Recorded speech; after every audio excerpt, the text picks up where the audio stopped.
want to be here or be in office. That's good. Yes, it is it's a like good problem that. to have.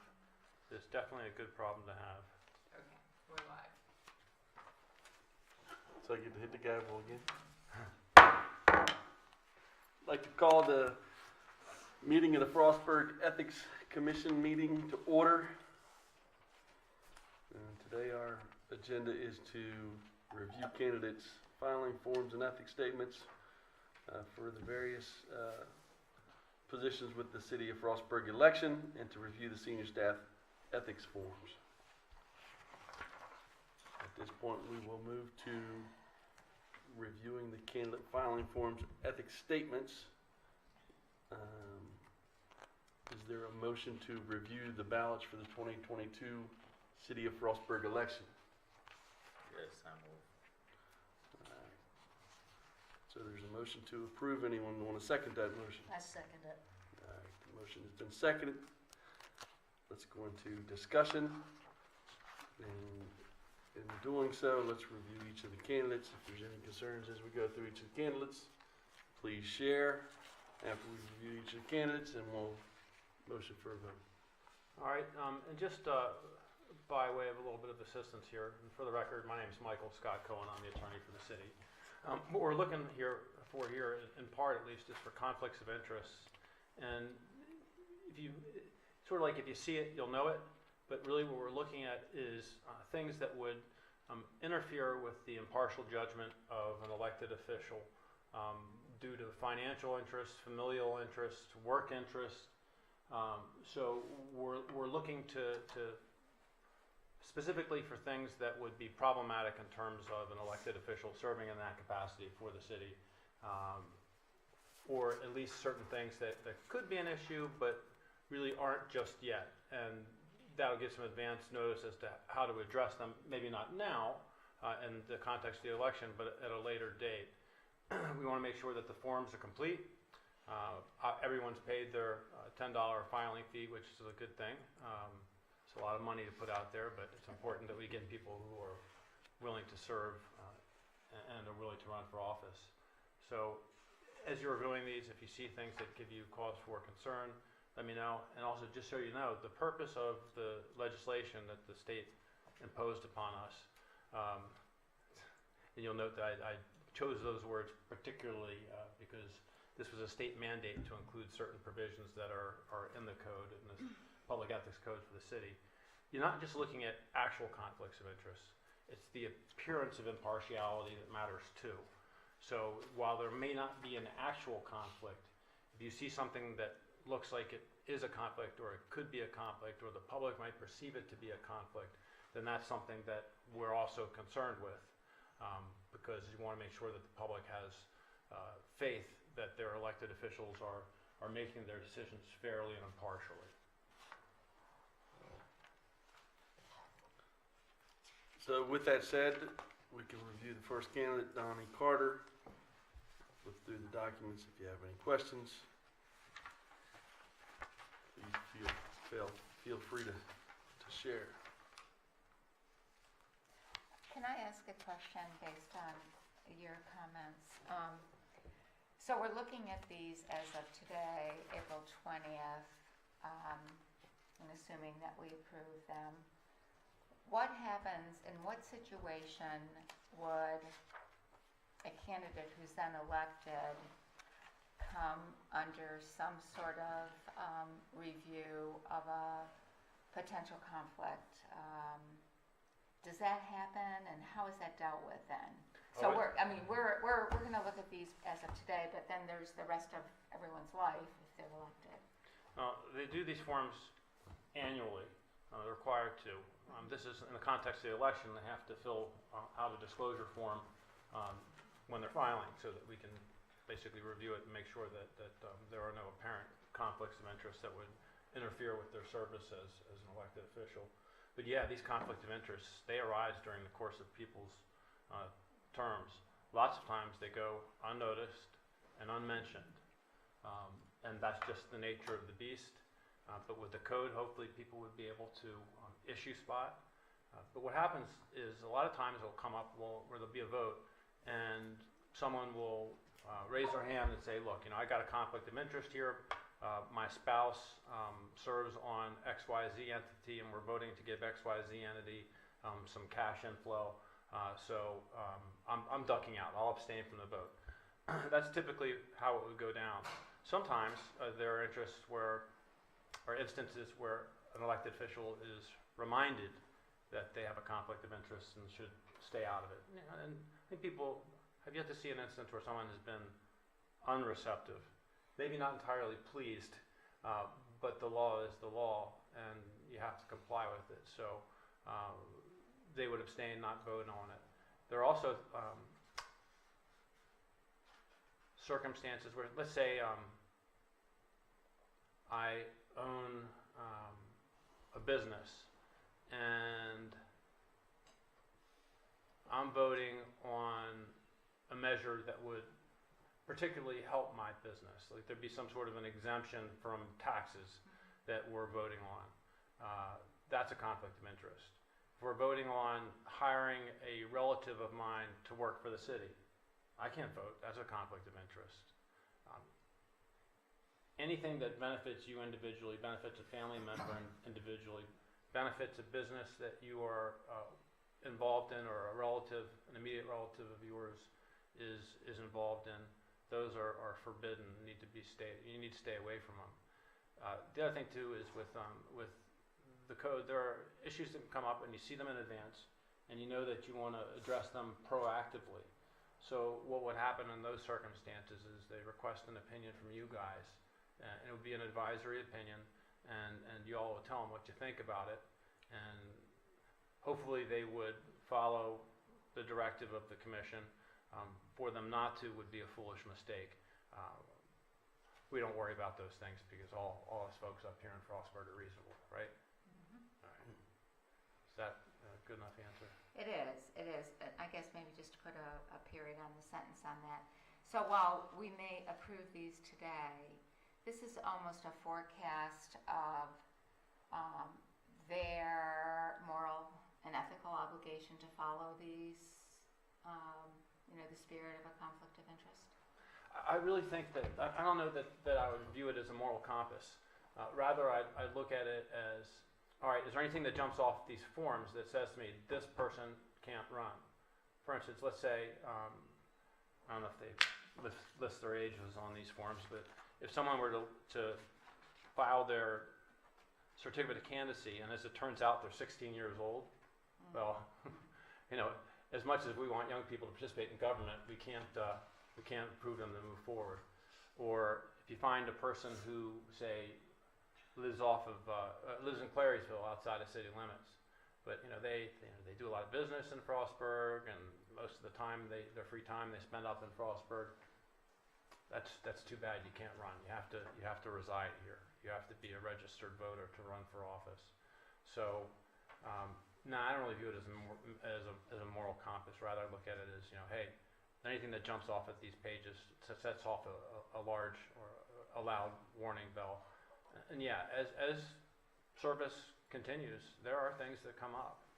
And even from the standpoint of serving as the attorney for a government body, there are conflicts of interest that I have. Of course, to some extent, I am covered by this code. I'm also covered by another code that affects what I can do professionally, and it's called my Rules of Professional Conduct.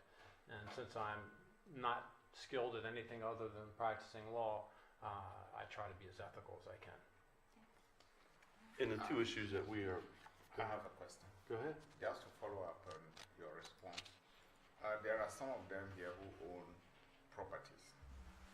And if it comes to decision making, should their decisions be based solely on their property, or if there is something general concerning like ownership of property in Frostburg? All right, so let's say I'm a landlord, all right? I know some of our elected officials are landlords. And I own a number of properties in Frostburg. And we're voting on a measure that would give a tax credit of $200 per property. And that of course works to my advantage. I'm a landlord. I've got, say, 10 properties. Well, it gives me $2,000 right there, credit for $2,000. You can't vote on that, okay? Because that's something that would directly benefit you. It doesn't matter whether it just benefits you individually, but if it benefits a class of which you're a member, you should abstain from voting. So, things that relate to rental housing that would benefit you, you need to duck out of.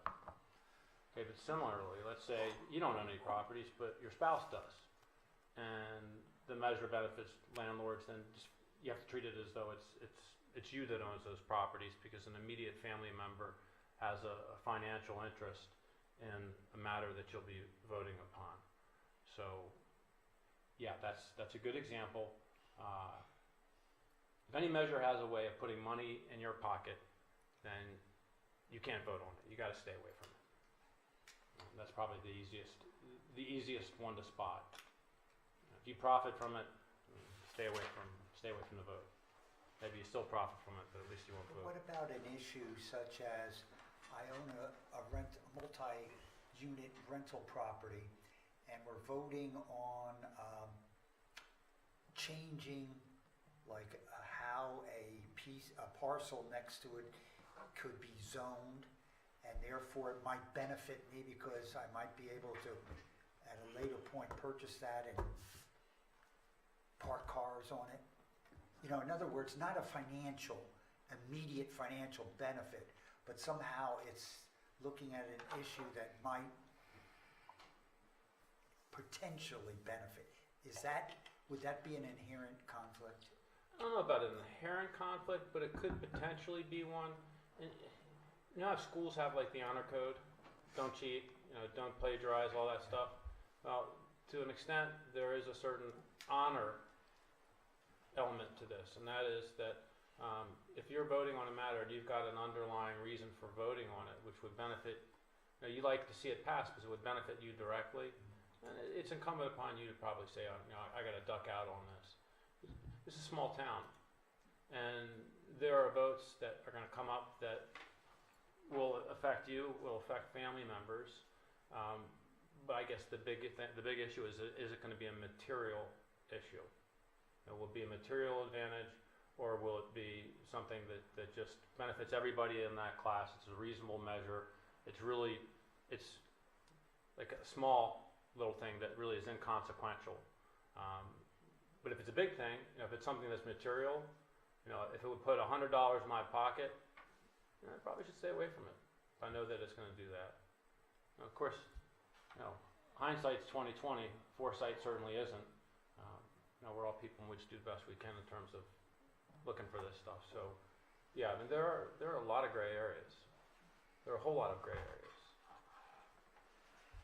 This is most certainly is not black and white, I can assure you. And I think the point there being that if something came up for a vote with one of these individuals, that there will be someone at the meeting, such as yourself, that would say, hey, you might have a potential conflict here. It's our advice that you would do that, and then it would get referred back to our committee if they didn't want to take that advice, right? Well, that could be sanctionable, yes. I don't think any of these people who are elected really want to find themselves in a conflict of interest situation and get caught in it, and particularly get caught not abiding by what this body tells them that, hey, you can't do this. First, it's very embarrassing because they're getting censured, and they could be fined, and all that. I was going to ask what happens after we approach them and say, they could get fined. So you can get fined, they can get censured. If it's a repetitive problem, they can be potentially removed from office. Okay. I've been doing this for 18 years up here. And I'm forever grateful that I was given the opportunity to do that. Commissioner John Ralston brought me on. It was his suggestion, and I'm forever grateful to him for it. Like the job, all that good stuff. Now, what was I talking about? The consequences of being busted. Yes, it's There you go. There you go, Karen. Yes, Right there's an embarrassment component, there's a fine component, there's potentially a sanction component. I think it can be treated as a municipal infraction too. And there are embarrassing and true consequences that actually, that can be imposed. So with that said, any concerns with our first individual, Donald Carter?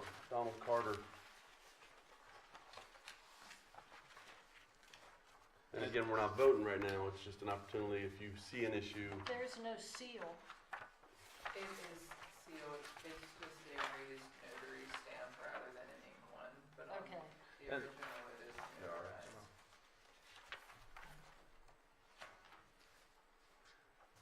And to some extent also, when you're looking at these things, there's an issue, if it's a matter of substance, that's a problem. If it's a matter of form, it's less of a problem. It may not be a problem at all. What we're looking for really is just the meats and bones, Okay. more so than anything else. I have no concern about a council person or a candidate for office owning real estate. It's just important that it be disclosed, that we know, like, if there's a particular issue that affects, for Commissioner Carter, if it affects properties on Linden Street, that, maybe pay a little bit closer attention, or, I'll pay attention.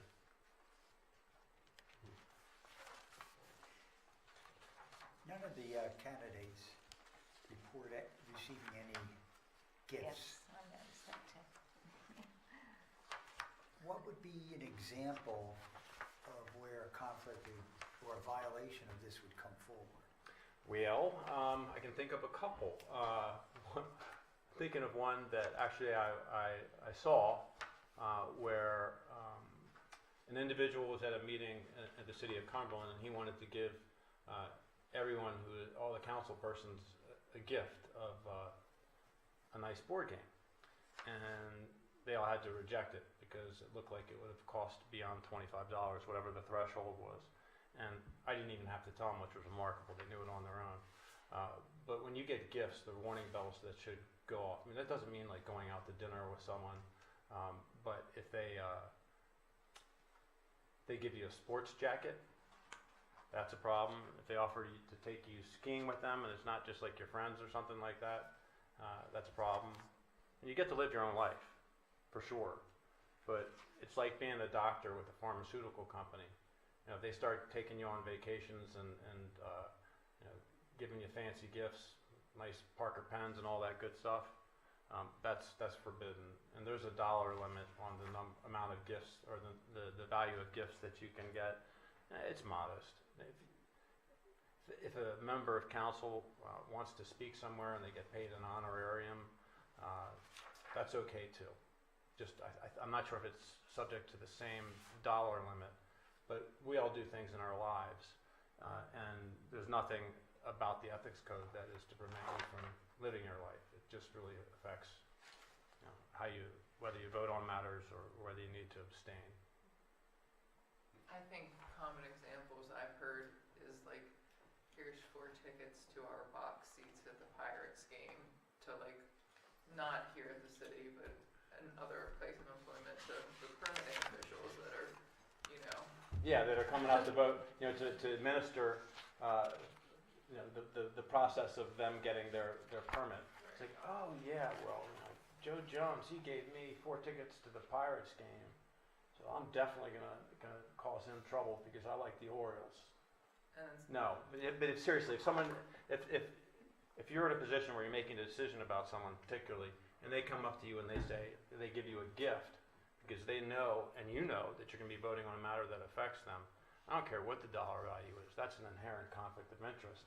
But if someone's throwing baseball tickets at you or football tickets and saying, here you go, it's just gratis, happy to have you here working for the city, and that's a problem. If someone comes in and they've got, say, a development, they're doing a subdivision, and they go over to the city engineer and the city administrator and members of the planning commission and bring them all in and buy them all pizza right before a meeting, that's a problem.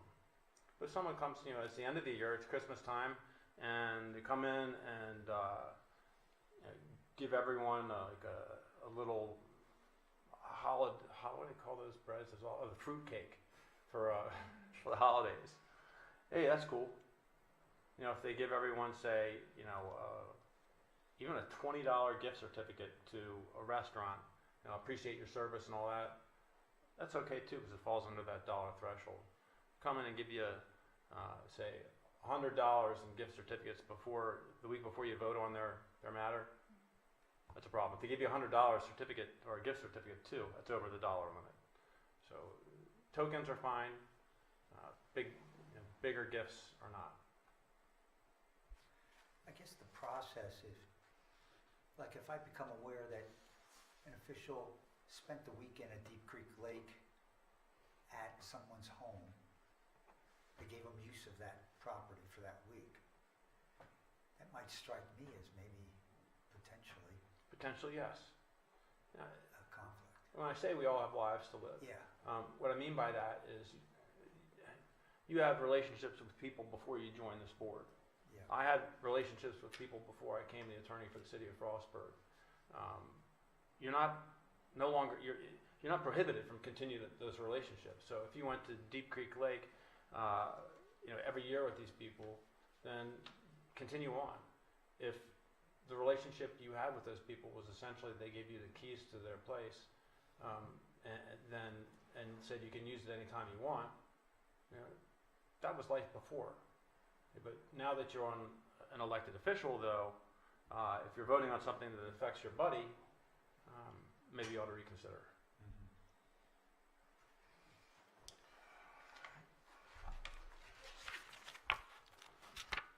Have you ever received a complaint from a citizen about a public official that related to ethics? You don't have to, I'm just thinking. Yes. I've received complaints about public officials. Yeah, I know you have. It's the nature of the beast. That is, Uh, I meant in relation to it. Yeah, I'm thinking. I think that there might have been some minor issues raised, but they passed on. I haven't seen. I know that I haven't seen anything that was meritorious. Okay. Fortunately. So I want to make sure that we address each individual. Or any concerns that we wanted to share with Donnie Carter? No. Well, see, here would be a conflict of interest. Let's say you're running for office and you're on the ethics commission. You're no longer on the ethics commission. Right. That's the second. William Easy one to understand. Coburn. Let's look through William Coburn.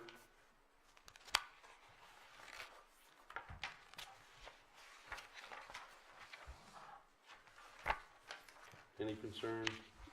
I'd say that was pretty easy. No. Yep, NAs and nuns make it pretty easy. Yes. W. Robert Flanagan.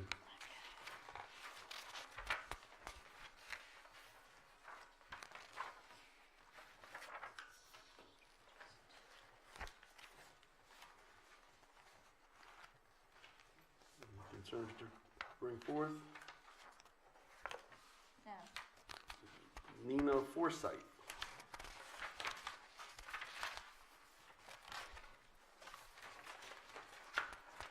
I don't see any. Kevin Grove. Slow down a sec. Okay. I say, for instance, here you've got Commissioner Forsythe. She's a professor at Frostburg. Her Yeah. husband Her is. husband. Oh, her husband is. Okay, Yes. so she should probably abstain from certain votes that deal with the university. Okay. Okay. does that mean certain votes, not all votes? Right. Because he may not be in a position that is involved with whatever issues are being addressed Right. within a contract between the city and the university. If there was, say, some contract that was between the city and the Department of Mathematics at Frostburg State University, that would be an issue.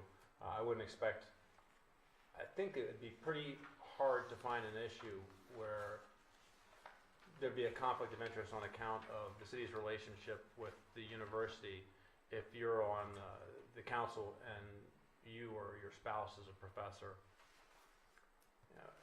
the city has contracts, has agreements with Frostburg State Police Department. Police support.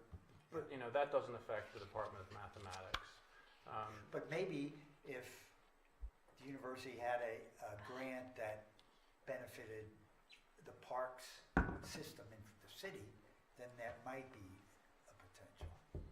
I'll give you an easier one. Oh, okay. Let's say that, well, the city funds helps provide funding for the fire department. And there's a vote on whether or not to continue the funding in a particular year. And one of the council persons, spouse, child, parent, is with the fire department. That individual should not vote. Another example might be if the city provided funding to the Frostburg State Police Department, and your spouse, your child, your parent is a Frostburg State University police officer. You know, that's certainly a conflict of interest. So we look for things, you know, like that. The mere fact that you're part of an organization or a relative of yours is part of an organization doesn't necessarily mean you need to duck out a vote. That'd be a little bit closer.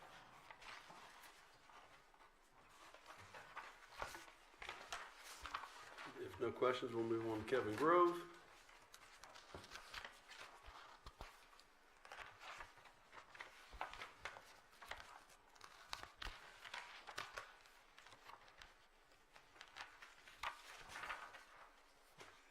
Mr. Chairman of the Frostburg Housing Authority, how does that interact with city business and city votes? Do you want me to do that one, Michael? Help yourself, Elizabeth. Okay, so, the Housing Authority is a organization that is empowered or created, whatever, it has a relationship with the city.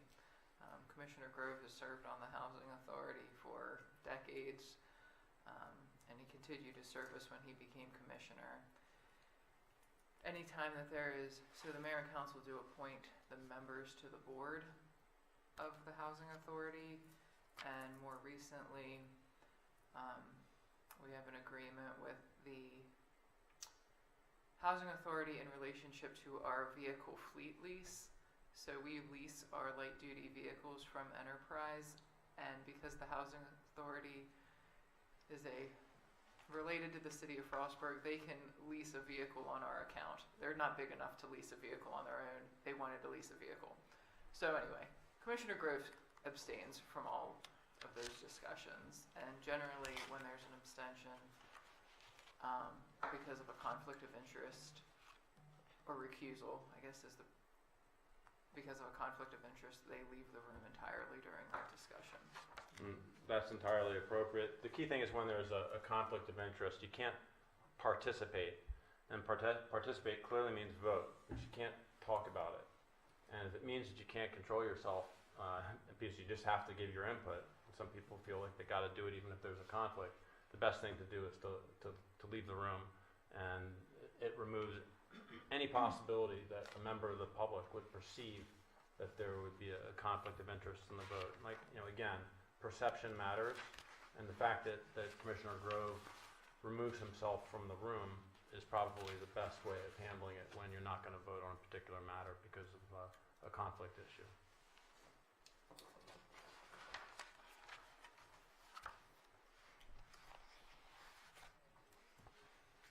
Any other questions about Kevin Grove?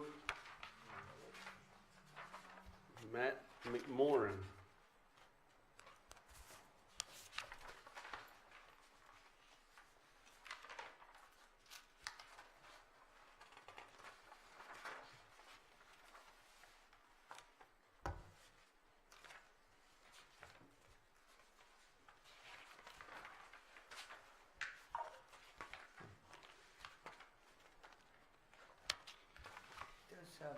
Here's my question. Does MK Development LLC currently have business interactions with the city of Frostburg? That you know of? The see it on an agenda for an upcoming meeting, you'll know. And I have a couple of LLCs for my businesses, and I know when there's a matter that involves one of my companies that I better disclose it. You know, if it's going to affect my companies, but what I own relates directly to my practice of law, so it's hardly a surprise. I don't get to to vote on matters that, well, I don't get to vote on anything. How about that? But I do get to provide input, so if there's a conflict of interest, say, for me, then I would just not be able to provide any input.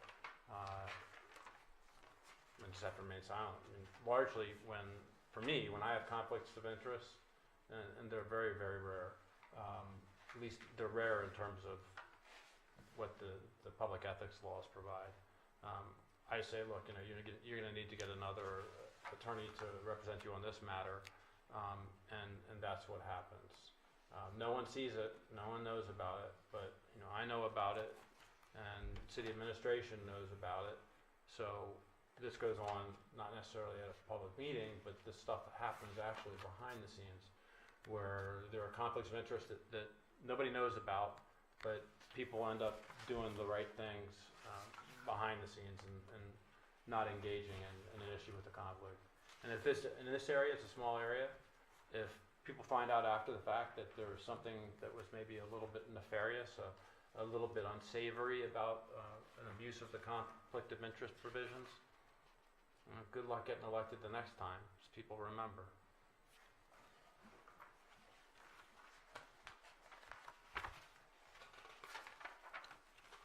And our last candidate, Adam Ritchie. Any concerns with Adam Ritchie?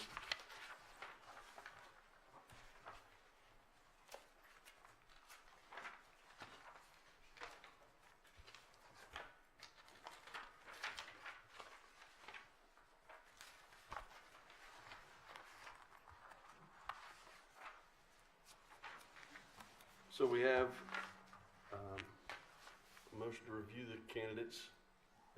Is there any need to vote individually, or are we good with just approving the whole slate? We don't have any concerns with any of them, and we don't need to go through them individually.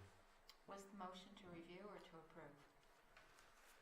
Elizabeth, what was our motion? I need a motion to approve Right. placing Right. these candidates on the 2022 ballot.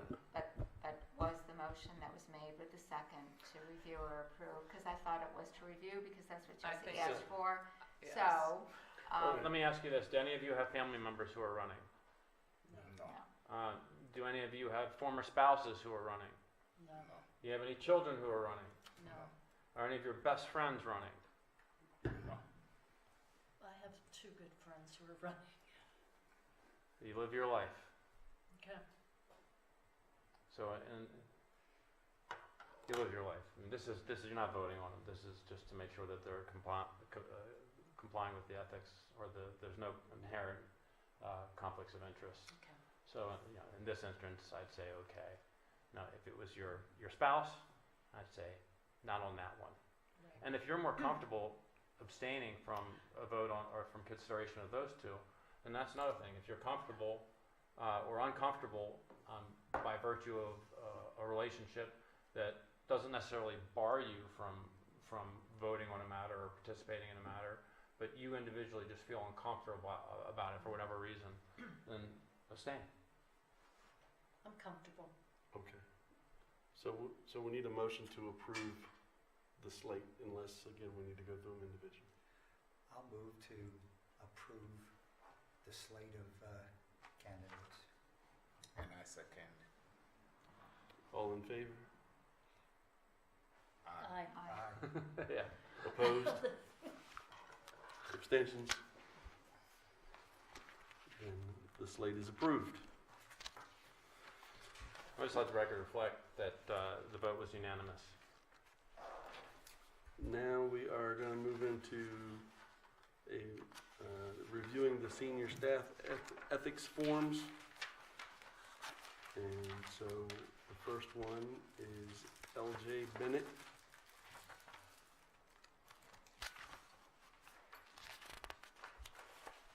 And what are we looking for here? The same things, Yeah. relationships, the same, We're looking for the same Essentially. things. You know, for staff members, there are different requirements in terms of what they disclose. They're less, but just as elected officials can have conflicts of interest, so can they. So we're looking for things that might stand in the way of them even being able to perform their work. And that's the real big thing. They are not required to provide their home addresses, is that it?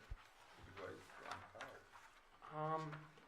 The addresses, I have the original here, but the addresses, you have a printout of the public agenda, and the addresses aren't to be disclosed for employees.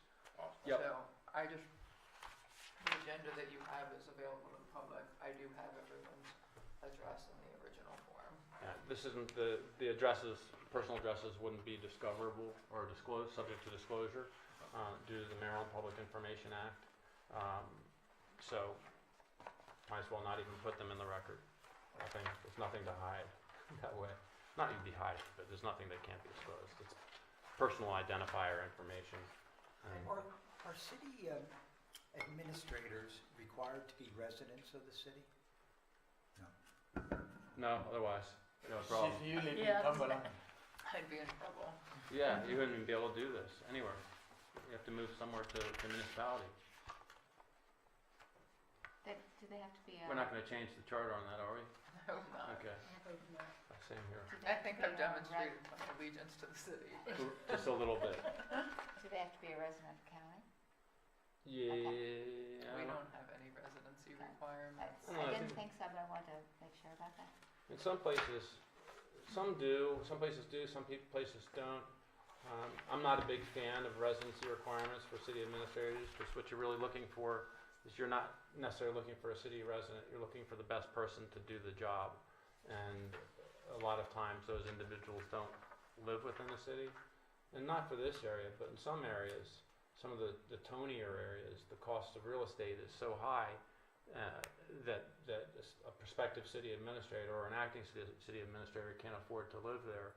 There's maybe some more modest homes in the area that surrounds it that they can afford. So they really can't afford to live in the area which is governed by a particular body just because of financial issues. And you don't want to preclude them from serving in the capacity of city administrator or some other city official capacity just because they can't afford to live in your town.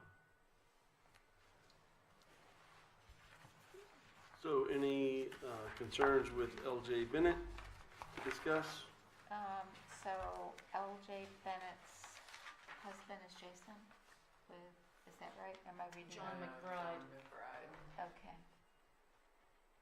That's Jason from the county? Yeah, I just couldn't No. read the writing. No. Yeah. No. I just couldn't read the writing. Definitely not. I know who his wife Okay, is. I just asking a question. Moving on to Thank you. Nicholas Costello.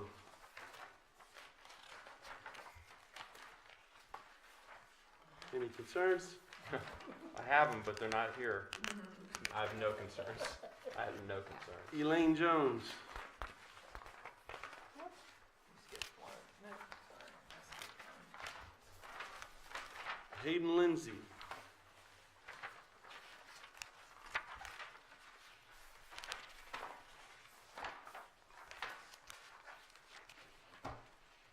Elizabeth Stallman.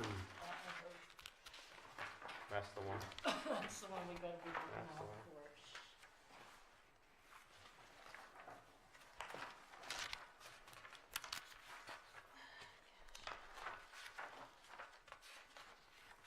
for. And Brian Volt.